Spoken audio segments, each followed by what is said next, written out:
წიგნში იმას ვიტყვი, რომ 7 გზის ეთისწყება, სხვაგვარად ზეთის კურთხევის საიდუმლო ერთ-ერთი 7 საიდუმლოთაგან ჩვენ ტაძარში იქნება კვირას 1 მარტს 5 საათზე.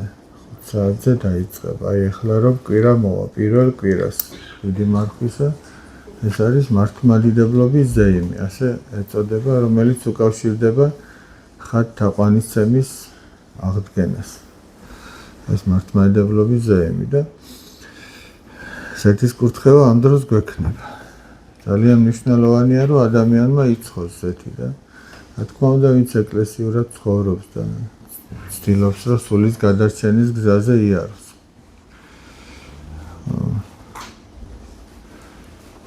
ორიოდე სიტყვით კიდე შევეხებით წაღანდელ წაკითხულ იმას, ესე იგი, აი შედარება რო გავაკეთოთ, ესე იგი, რამდენ შრომობს ადამიანი თავისი ხორციელი საჭიროებებისათვის. რამდენ რამეს აკეთებს, ზოგი 2 სამსახურში მუშაობს, ზოგი 3 სამსახურში და იმისათვის, რომ ხორციელად რაღაც გქონდეს. მაგრამ ძალიან ცოტას ვაკეთებთ ჩვენ სულიერისათვის. და შედეგიც სახეზეა. ხორციელად შეიძლება ადამიანი კარგად იყოს, მაგრამ ეს მაინც არ ნიშნავს კარგად ყოფნას. იმიტომ რომ ადამიანს მე რაღაცა შემთხვევაში ეწყება ისეთი პრობლემები, რომ ის ხორციელი კარგად ყოფნა აღარ შველის ხოლმე მე. სამწუხაროდ თუ როგორც არის ვამბობ, იმიტომ რომ ზოგჯერ იმ განსაცდელს მოყავს სწორედ ადამიანი ღმერთამდე. აი ზოგჯერ რომ არ იყოს რაღაცა განსაცდელი, შეიძლება ადამიანმა ღმერთი საერთოდ დაივიწყოს. ამიტომაც აი წმინდა წერილში აი თითოეული ეს განსაცდელი იწოდება იმათ, რომ უფალი ჩვენ გავგსწავლის იმისათვის, რომ არ დავისაჯოთ. ჩვენ კი ეს სასჯელი გონია ხოლმე, ჩვენს თავზე მოწეული უსიამოვნო შემთხვევა, მაგრამ სასჯელად ეს არ იწოდება წმინდა წერილში. სასჯელად იწოდება მარადიული დაღუპვა ადამიანის. და იმისათვის, რომ ადამიანი ღმერთმა ამისაგან გადაარჩინოს, ცდილობს სხვადასხვა საშუალებით მოიყვანოს. ვიღაც სიხარულით, უფრო ნაკლები რა თქმა უნდა. ვიღაცა უფრო რაღაცა განსაცდელით, მწუხარებით, რაღაც უსიამოვნო შემთხვევით. ასეთი უფრო ბევრია ხოლმე. სამწუხაროდ ჩვენ ტკივილს უფრო მოვყავართ, მაგრამ ის რომ ჩვენ გასაჭირში გვახსენდება ღმერთი, ამას თუ ერთი მხარე ისა აქვს, რომ დაუშვათ აი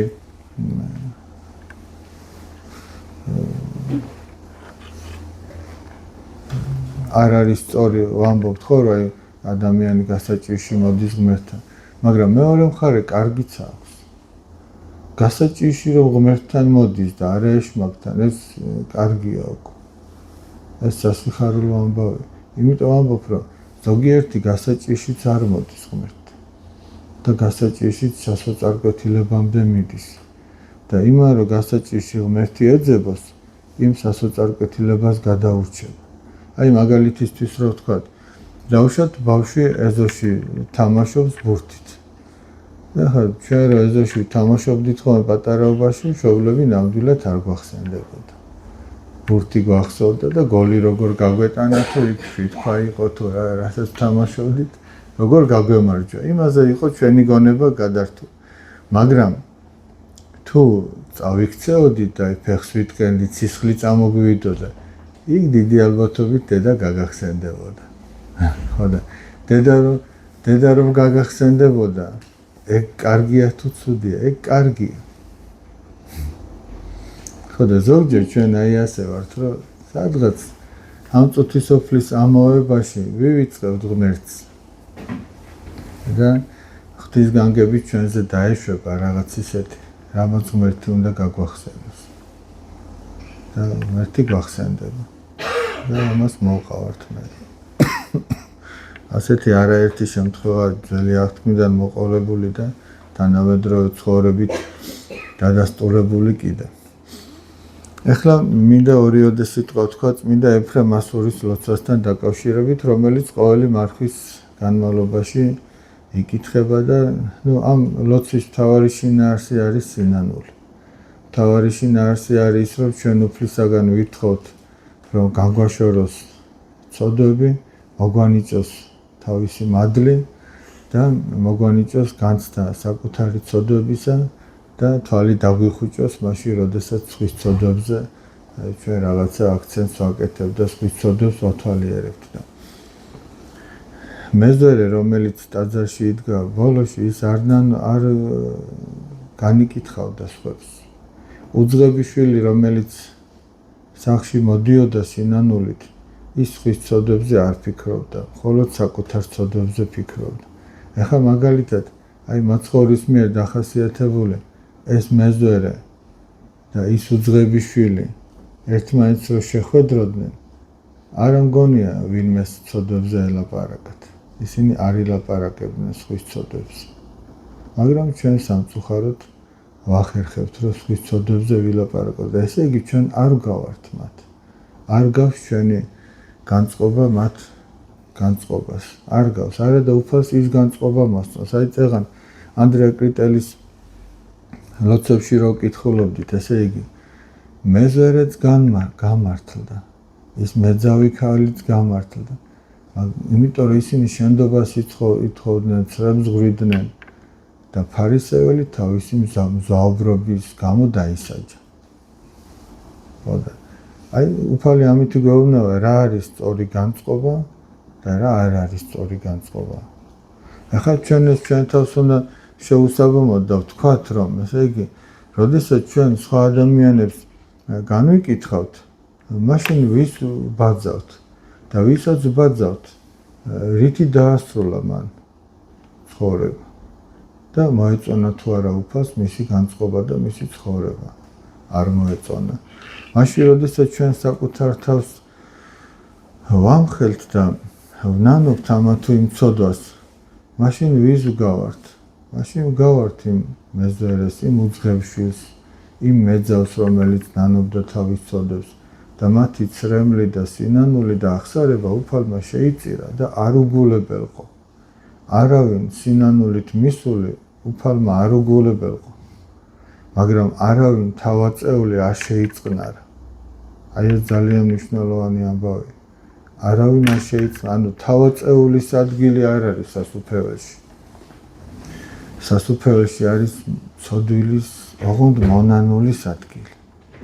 ამას აქვს ძალიან დიდი მნიშვნელობა და მთელი ეს ლოცვა, წმინდა ეფრემასურის ლოცვა, სწორედ ამას უკავშირდება. თავიდან ჩვენ ვთხოვთ, რომ ესე იგი განგვარიდოს ცოდვებს, როგორც არის მთავრობის მოყვარეობა, ცუდად მეტყველება, არა? მთავრობის მოყვარეობა რა არის? როდესაც შენ სხვაზე მაღლა აყენებს შენს თავს. თუნდაც რაღაცა მაღლადგომა გიყვარდეს. ოღონდ ამას თავისი მიზეზი ქონდეს, რატომ გიყვარს მაღლადგომა? იმიტომ რომ სხვებს სარგებელი მოუტანო, თუ იმიტომ რომ შენ მხოლოდ შენ იყო კარგად. ცუდად მეტყველება, ანუ ამაოდ მეტყველება, ფუჭად მეტყველება. უფალი ამბობს, რომ ყოველი უქმის სიტყვისათვისო ადამიანს მოეკითხებაო. როდესაც ჩვენ შვილებს სახლიდან უშვებთ, შვილმა რო თქვას, რომ წავედი, რა არ კითხავ, სად მიდიხარ, რამდენ ხანში დაბრუნდები, რა საქმე გაქვს, რამე ხიფაც ხო არ გადაეყრები, ხო კითხავ, ისე ხო ვერ გაუშვებ შვილს, ხო შეუძლებელია ისე გაუშვებ. და ჩვენი ბაგიდანაც, როდესაც სიტყვა გამოდის, ადამიანი უნდა დააკვირდეს, სად მიდის ეს სიტყვა, რისთვის მიდის, საჭიროა რომ წავიდეს, თუ არ არის საჭირო. იქნებ კარგი არაფერი არ უნდა მოიტანოს. იქნებ ცუდით შეიძლება არაფერი მოიტანოს, მაგრამ ტყუილად მიდის. ამიტომაც ადამიანი თუ თავის სიტყვებს დაუკვირდება, ის ბევრს უკვე აღარ ილაპარაკებს. და ჩვენ თუ დავაკვირდებით, ჩვენი საუბრის უმეტესობა ეხება იმას, საბოლოო ჯამში რო ავიღოთ, ეხება იმას, რომ ვართ ჩვენ კარგები და სხვები არიან ცუდები. მაგას ეხება. ჩვენ ასეთი კარგები ვართ ჩვენ თუ რამე შეგვეშალა, ეგ არა უშავდა, მაგრამ სხვას თუ შეეშალა, მაგას უშავდა.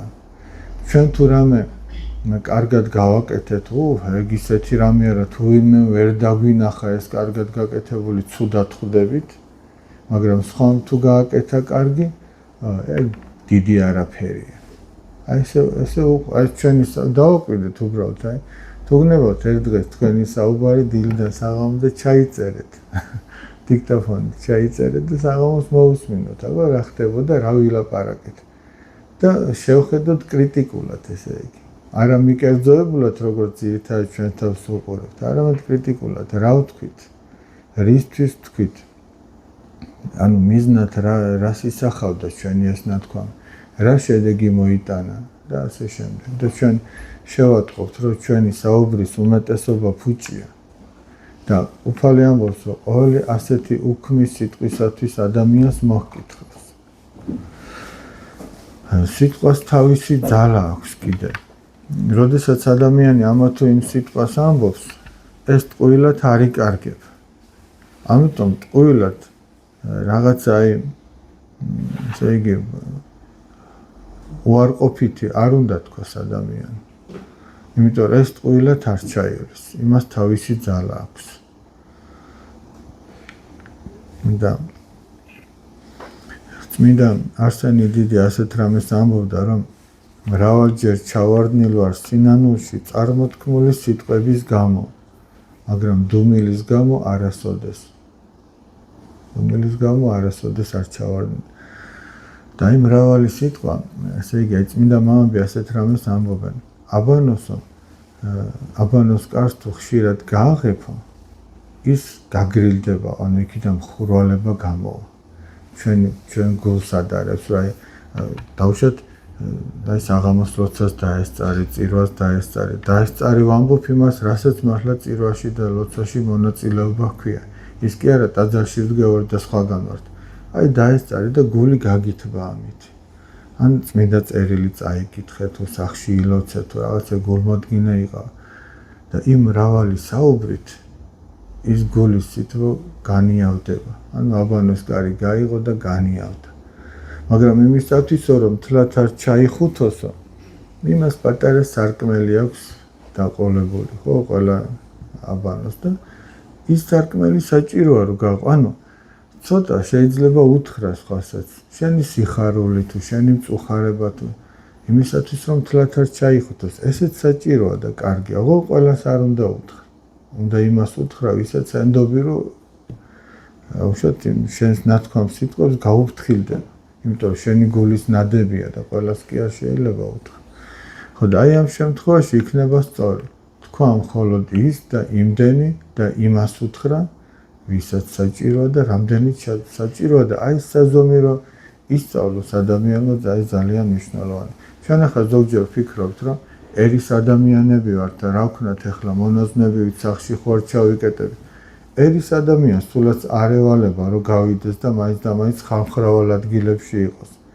ერის ადამიანი თუ ის ქრისტიანულად ცხოვრობს, ცდილობს იცხოვროს, ეცდება რომ თუ აუცილებელი არ არის რომ გავიდეს და ხალხმრავალ ადგილში იყოს, ეცდება რომ განმარტოებით იყოს და მყუდროთ იყოს.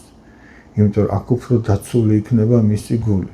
რა საჭიროა რომ გახვიდე მაშინ, როცა ეს აუცილებელი არ არის. რა საჭიროა რომ შენი გული აი ამ საფრთხის წინაშე დააყენო. არ არის აუცილებელი.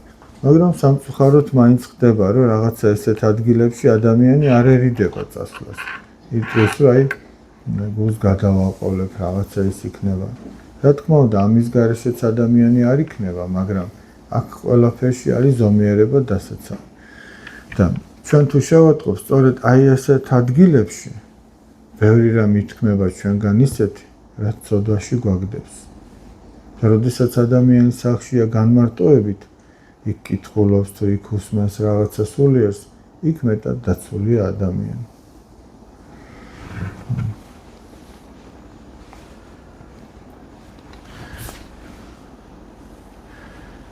უქმობის სული რა არის ახლა? უქმობა ნიშნავს, რომ აი ადამიანს განსვენებით ყოფნა უყვარს. ჩვენ ვევედრებით, რომ ეს სულსა უქმობისასა და მიმოწილებლობისასა განგვაშოროს, ხო უფალო.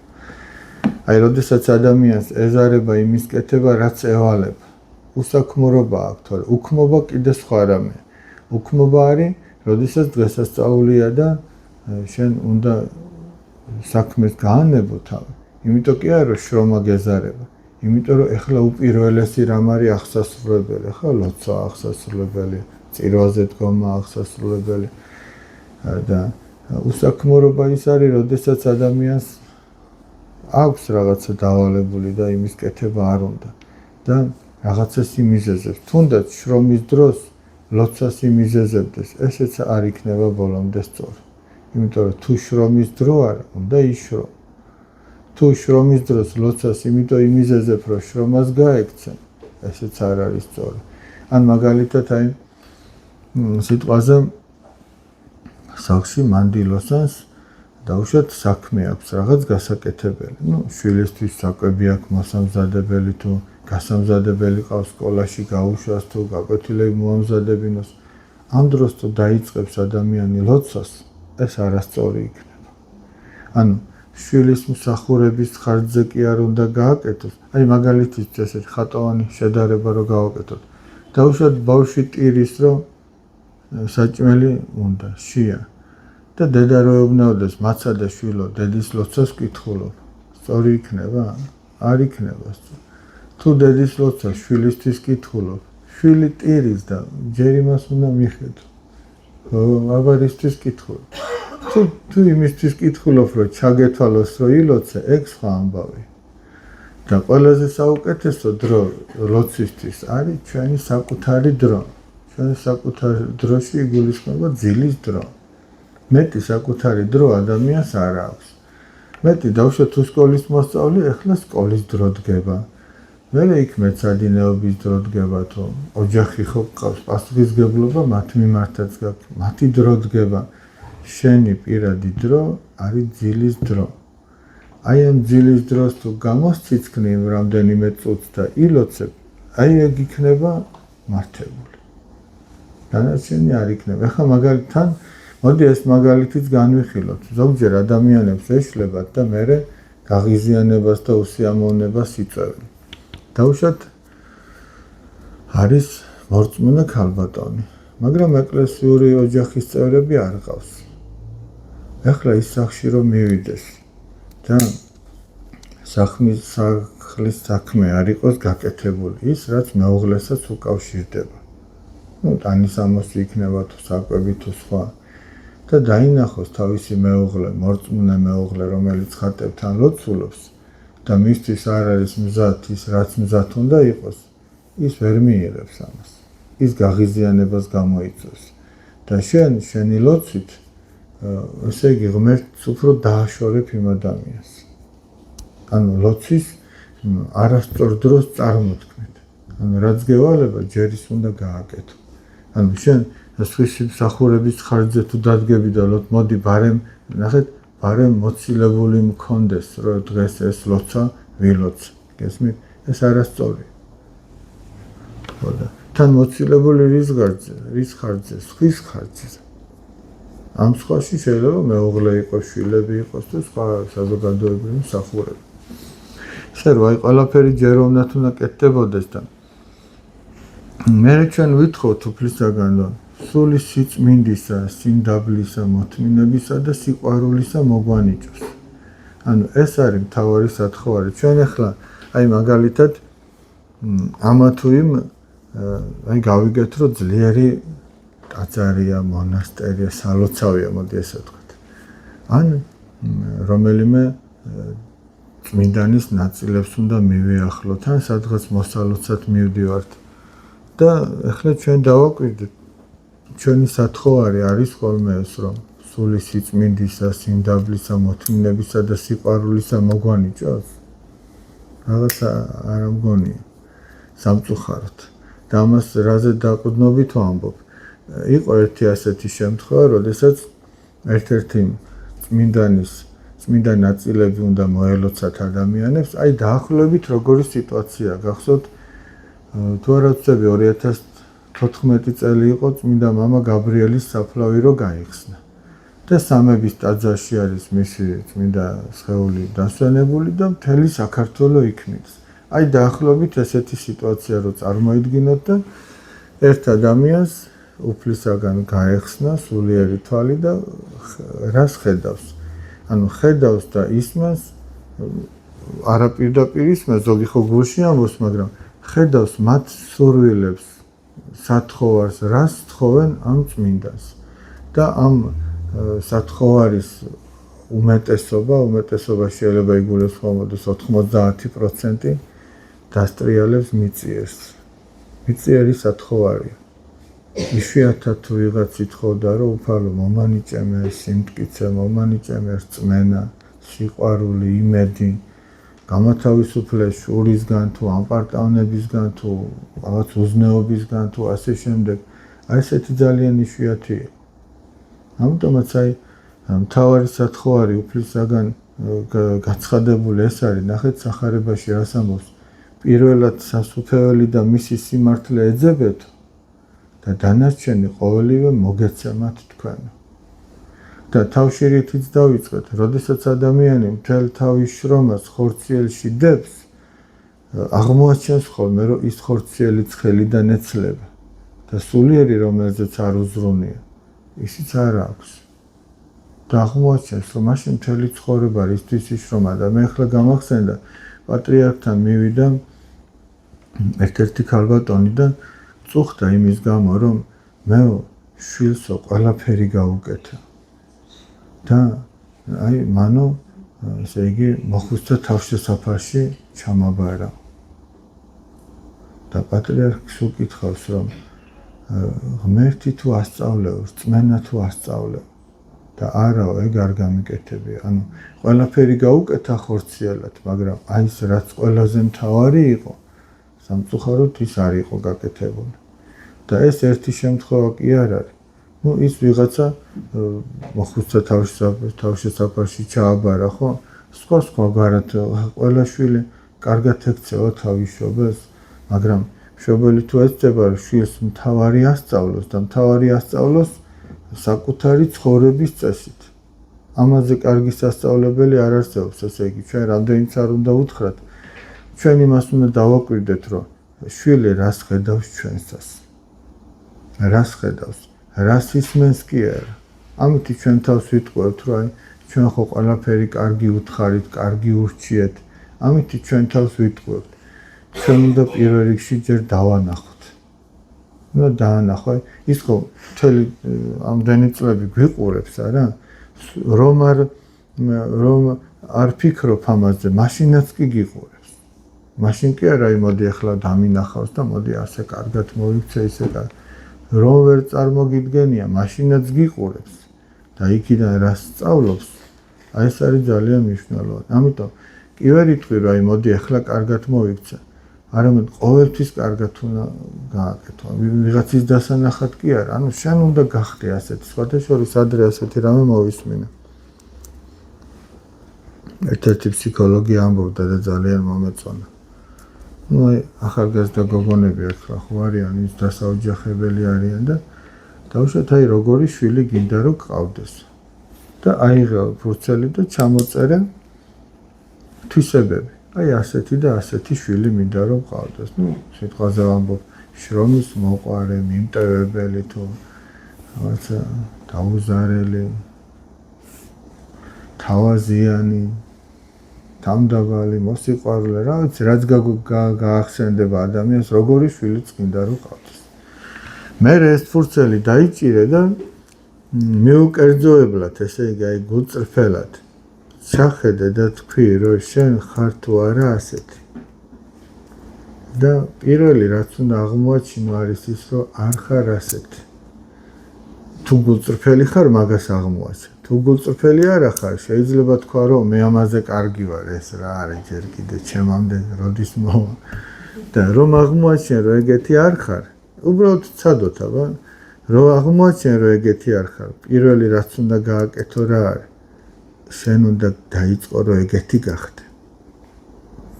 და როდესაც დაიწყებ აი ამ გაკეთებას, ეგ ნიშნავს უკვე რომ შენ დაიწყე ზრუნვა შვილის აღზრდაზე. ხო არა გყავს ჯერ არც დაოჯახებული ხარ არაფერი, მაგრამ შენ უკვე დაწყებული გაქვს აღზრდა შვილისა. იმიტომ რომ როგორც შენ იქნები, დიდი ალბათობით შვილიც ასეთივე გამოგივა, იმიტომ რომ ვაშლის ძირში მსხალი ხო არ ეცემა, ვაშლი ეცემა. სადღაც შორს კი არ დაეცემა ის ვაშლი. განარა ქარიშხალი უნდა იყოს, 1000 ერთხელ ეგეთებიც ხდება, მაგრამ ეს გამონაკლის შემთხვევებია. რომ როგორ ამბობს რეგვენ ოსტატსაც გამოუვა ბძენი შეგირდია რა დაახლოებით ხდება ესეც განა არ ხდება მაგრამ ძირითად შემთხვევაში ის ხდება რაზეც ახლა ვსაუბრობთ ამიტომაც აი ის კეთილგრძალულება ის მოწიწება ღვთისადმი თუ ადამიანებისადმი მშობელმა თავისი მაგალითით უნდა ასწავლოს და ესეთი გამოთქმა არსებობს რომ ბავშვს ჭკუა თვალში აქვს ჭკუა, რასაც დაინახავს, ის არის იმის ჭკუა. არა მარტო მშობლისგან, არამედ ზოგადად უფროსი ადამიანისგან და გამოდის, რომ ჩვენ მოვალე ვართ არა მარტო ჩვენი შვილების მიმართ, არამედ ჩვენი მეზობლის შვილების მიმართ, ნათესავები, იმიტომ რომ ისინი ჩვენ გვიყურებენ. აი მაგალითად, სკოლაში კიდე უფროსი მოსწავლეები, აი არ ვიცი, ეს გოგონები ხო მოსწავლეები მეათე კლასი. აი თქვენ ესე იგი მეორე მესამე კლასელები რო დარბიან იქ დერეფანში, იცოდეთ რომ ყოველთვის გიყურებენ. თქვენ მაგათ ვერ ამჩნევთ, იმიტომ რომ ეხლა პატარა ბავშვებთან თამაშს და იმას თქვენ არ დაიწყებთ და შეიძლება ვერ შეამჩნიო სახეზე შენი თანასკოლელი როა ქუჩაში რო შეხვდე შეიძლება ვერ ციცნო რაღაც შემთხვევაში და ამაში გასაკვირი არაფერი არ არის, ხა მეათე კლასელი შეიძლება არ ეცალოს მეორე კლასელისთვის, მაგრამ აი მეორე კლასელი შეატყობს, რომ ეს ჩემი თანასკოლელია, ქუჩაში რო შეხვდება. აი ეს დიდი გოგო რო, აი ეს დიდი ბიჭი რო ეს ჩემი სკოლაში სწავლობს. ის გიყურებს და ჩვენ მათ მიმართაც გვაქვს ეს პასუხისგებლობა. არა პირდაპირ, მაგრამ მაინც გვაქვს ეს პასუხისგებლობა. და მესამე მოხში ამბობს წმინდა ეფრემ მასური, რომ აი რაზეც დავიწყეთ საუბარი რომ მომანიჭე განცდა თვისთა ცოდვათა და არა განკითხვა ძმისა ჩემის.